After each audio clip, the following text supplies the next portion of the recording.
Let me help you understand the enemy. And let me assure you that absolutely nothing that I'm going to tell you is exaggerated, is interpolated, or is imagined. Everything I'm going to tell you is documented. And a great deal of it is documented on my website, which is www.healthfreedomusa, one word, healthfreedomusa.org. And so they created a trade commission. That's a very important pair of words, a trade commission called the Codex Alimentarius Commission. It is not a public health commission.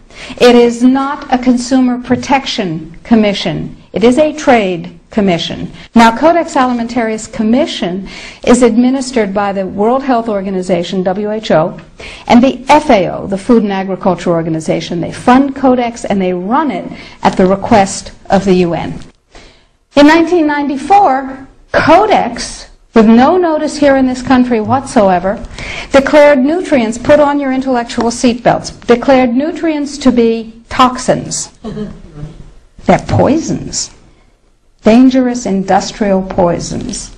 As poisons, we have to be protected from them. What we're talking about is waking up one morning and being very surprised to find that high-potency, therapeutically effective, clinically significant nutrients are now illegal in the way that heroin is illegal. Not available with a prescription.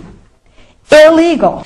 Every animal used for food on the planet, whether it has fins, feet, or feathers, every animal on the planet must be treated with subclinical antibiotics.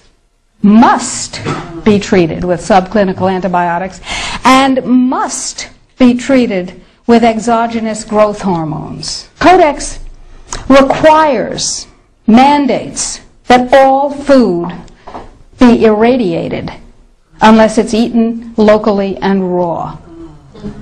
All food, including organic food, of course. So is it organic afterwards?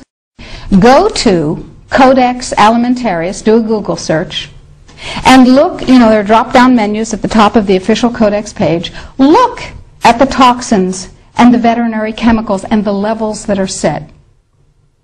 They are terrifying.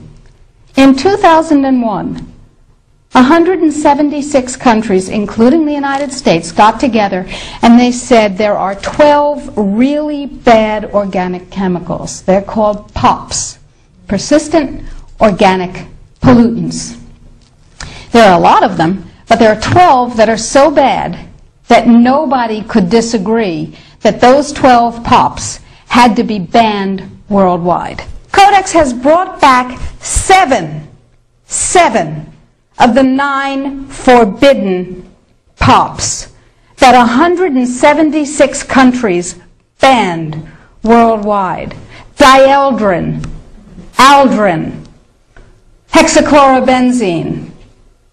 And the food that is imported from other countries that contains these substances cannot be stopped at our borders, because otherwise it would be, God forbid, a trade violation. That's how Codex works.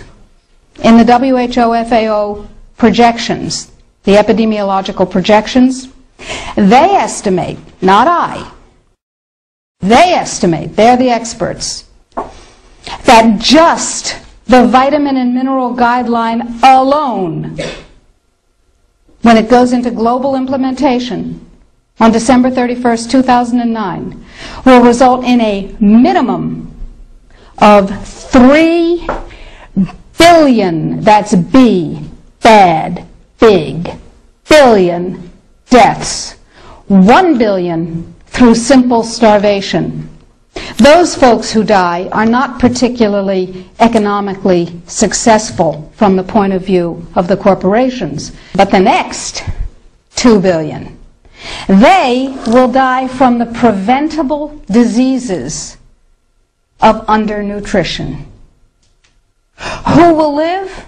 Probably those people who are wealthy enough and powerful enough to have their own pushers of clean food and nutrients. That's who will live. You and I? Probably not. Our children? Probably not. Our grandchildren?